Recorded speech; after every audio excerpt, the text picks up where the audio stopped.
My name is Heidi Boulanger, and I'm here today to introduce you to Roger Roll, author of The Rifleman's Rifle and other books, and host of this series of episodes, Special Guns with Roger Roll. Thank you, Heidi, and welcome.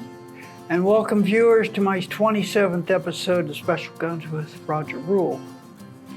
So this new series of videos are introducing Italian guns and Italian engravers? Yes, fine Italian guns and the brilliant art of Italian engraving. And today we're celebrating another one of the best Italian gun makers, Abbiatico and Salvinelli, and another one of the greatest Italian engravers, Aldo Rizzini. Just a little bit about the maker, which was co-founded in 1967 by Mario Abbiatico and Remo Salvinelli. To make it easier for people to pronounce their name, they chose an anonym, FAMARs, with the first letter from each word of Fabbrica Armea, Mario Abbiatico and Remo Salvinelli, FAMARs. Over time, they became almost better known as ANS for Abbiatico and Salvinelli. Like our other makers, they are located in Gardone, Valtrumpia, Italy. In the book, The Italian Gun by Steve Smith and Lori Morrow, the authors claim this gun maker is, and I quote, right up there with the best and the brightest of the Italian handmade gun makers. And then on another page, the authors say they are in the company with Fabri, the brothers Rizzini, and Luciano Bossi.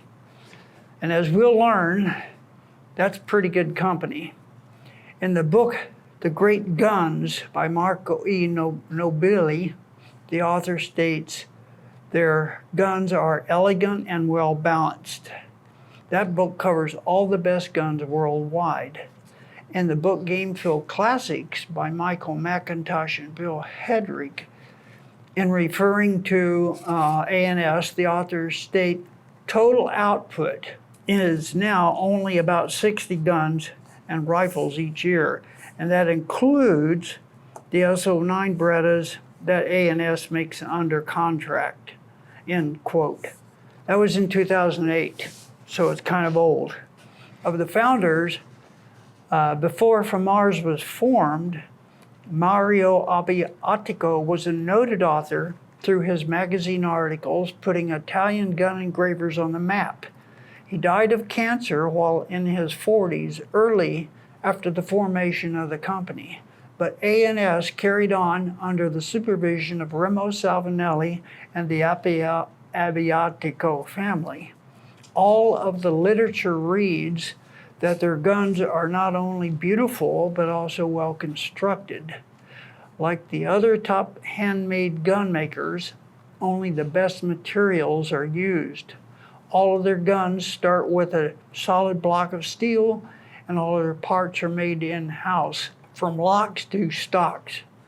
Barrels are demi-block with automatic ejectors made on the H&H Southgate pattern. Ribs are tin welded, and their bluing is intense, black and glossy. If a customer wants engraving, most of the superstars are available, and Giancarlo Pedretti himself worked for ANS exclusively for 6 years. We introduced him in episode 26. Also, like the other handmade makers, they realized the great designs of the London guns and made their own versions of the Anson and Dealey box-lock action, especially for their big bore rifles, and the Holland Royal action for most of their side-lock side-by-sides, and the Boss over and under for the best side-lock over and under. Many versions were and are available, and they often change the names of the same with minor differences or none. For innovation, they made a version of the famous Wesley Richards drop lock and called it the Tribute, as a tribute to that design. Their Castori was an innovative hammer double shotgun that cocked its hammers upon opening. Just realizing Perazzi's popularity in the sporting clays, A&S brought out their Model X caliber, offered in either box lock or side lock versions with the removable trigger group. Basically, because each gun is handmade, they fit the description of being a best gun. If you have never held a best gun has a solid feel, comes true, that everything fits perfectly, works smoothly, mounts to the shoulder with a richness about it that you don't want to put it down. A beautiful gun with world-class engraving and exhibition-grade wood. And where the wood and metal separate, you can only tell by looking, you can't tell by touch. I didn't believe that until I had a chance to find out for myself. Returning to the company's history, in 2011, Italy found its country in a deep-rooted economic and political recession. The reaction to the crisis took the form of austerity measures. Many companies had to close. We learned in episode 25, the Bertuzzi brothers stopped in 2012 for a few years. FAMARs was rescued by FAMARs USA, a partnership formed between the Abbiatico family and Paul Mihaly, a well-known international developer of consumer goods and financing, as well as a shotgun enthusiast himself. As chair of FAMARs USA, today they continue to build their approximately 100 bespoke guns yearly in Italy still, with a small group of the original master craftsmen, but with increased prices. The following is taken from their own website in 2024. I'm quoting this. Handmade perfection. Each day in Brescia, Italy, the Silicon Valley of gun makers, our craftsmen at FAMARs work each minute of every hour to keep true to the tradition of gun making, continuing to create all of our firearms by hand shaped, personally fit, and engraved with the finest detail. We at FAMARs are proud to continue in the footsteps that Mario Abbiatico and Remo Salvinelli made so prominent back nearly 60 years ago. Close quote. Which model is this one? Today, we are examining an A&S Sovereign. And again, this is our boss version. It was made in 2003. In the book Gamefield Classics, the authors Michael McIntosh and Bill Hadrick give us an understanding of why the English Boss was and is still so popular.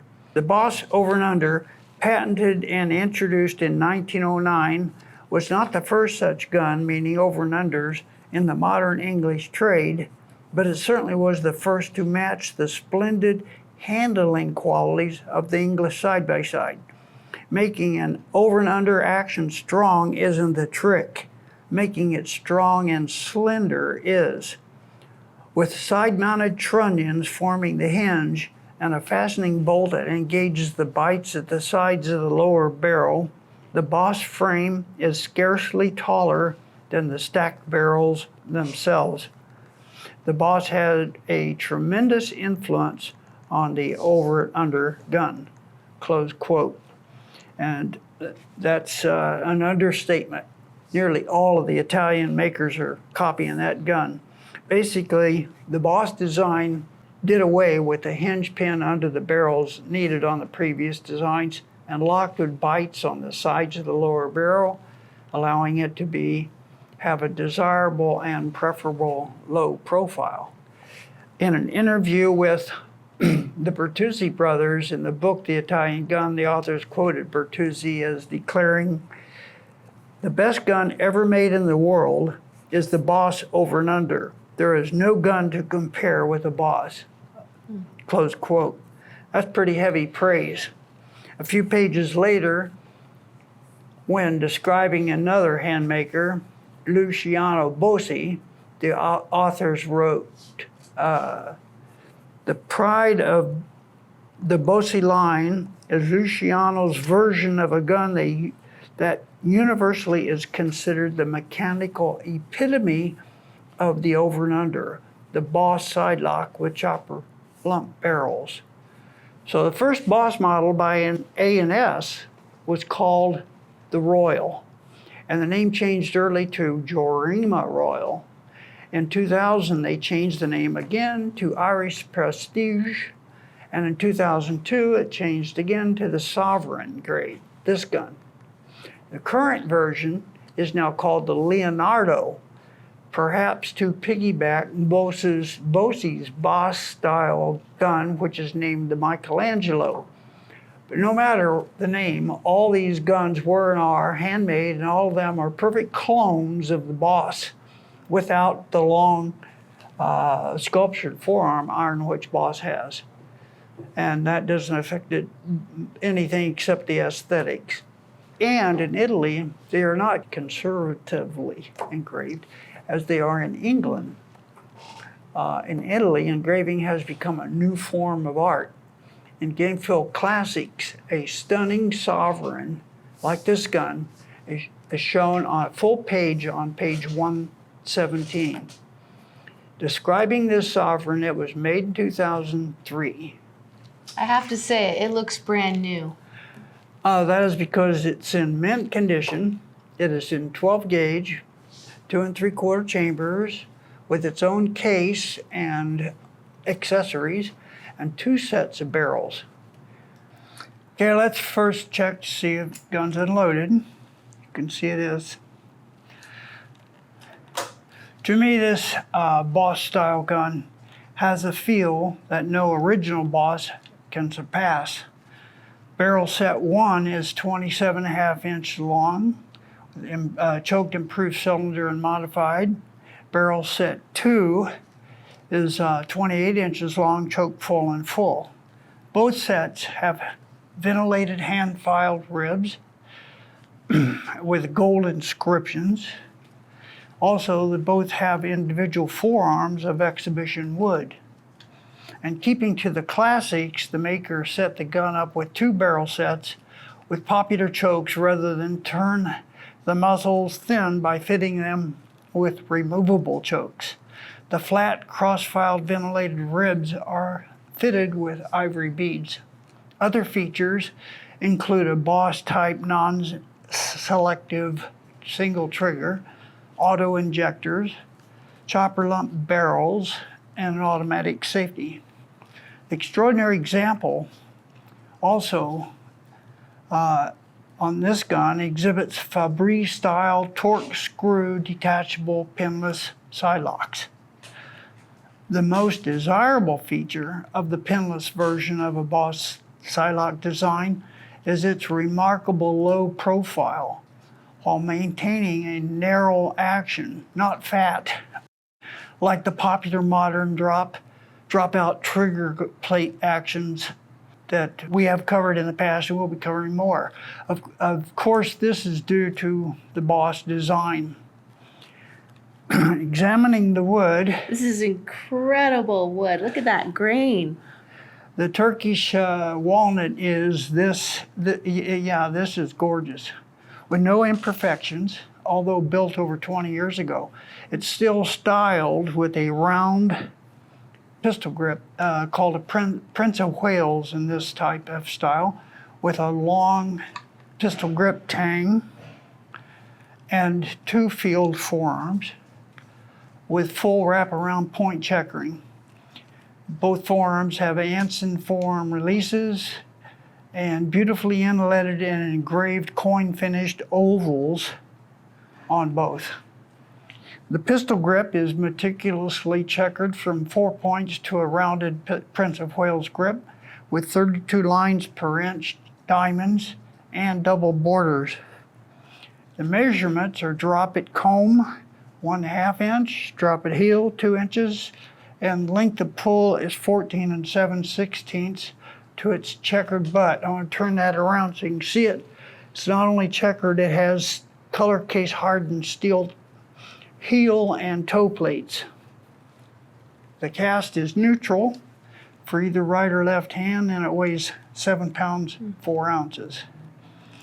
Looking at the engraving, game scenes are engraved by the superstar Italian master engraver Aldo Rizzini. It's accompanied by a lot of fine scroll.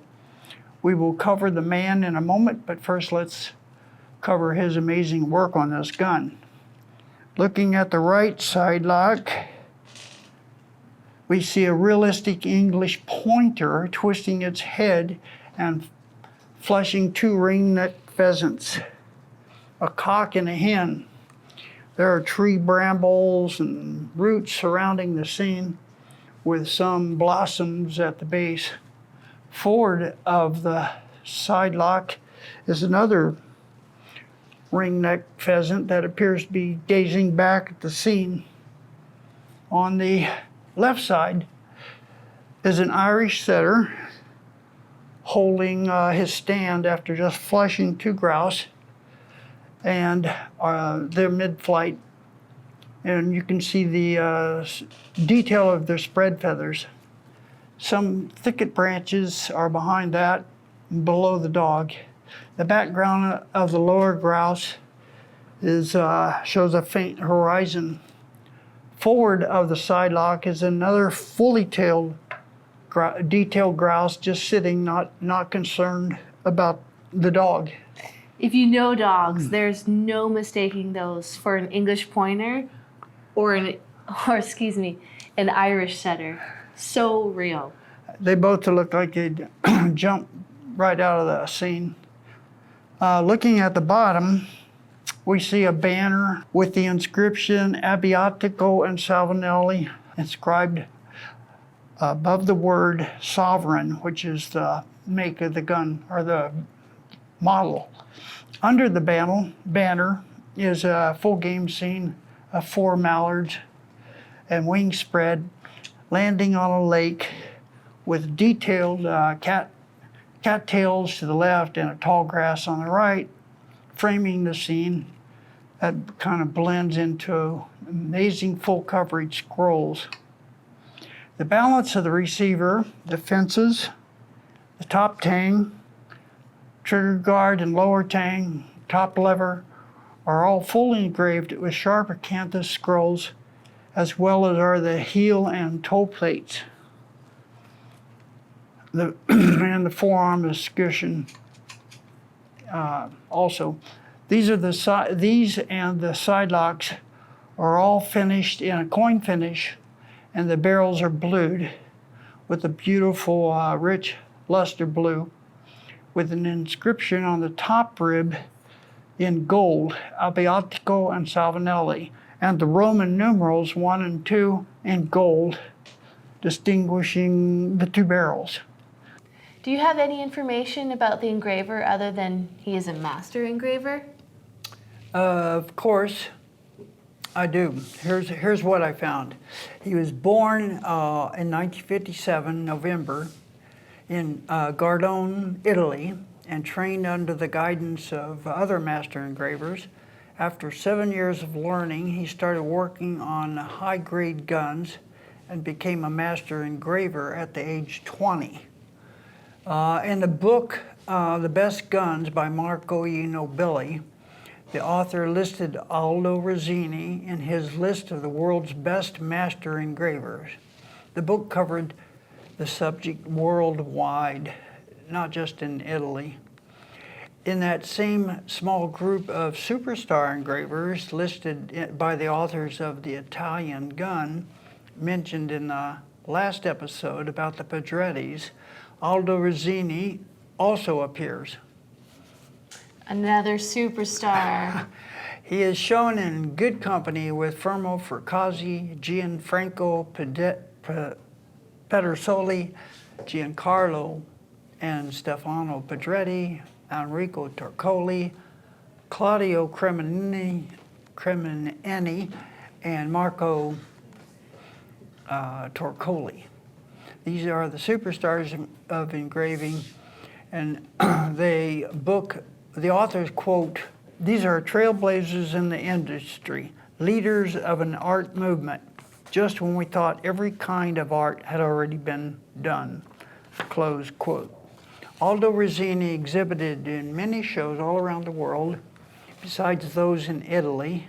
He also did shows in Tokyo, Montpelier, Vermont, Sydney, Australia, Dallas, Texas, Reno, Nevada, New York, Solvang, California, Canada, and France from 1980 to 2007. It is my hope that some of our viewers get a chance to see more of this great engraver's work firsthand. So that's it today. Thank you, Heidi.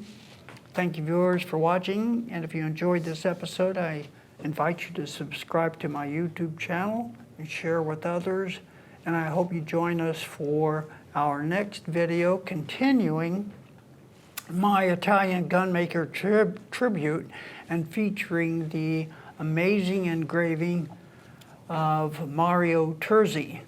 Is he another superstar? You'll see.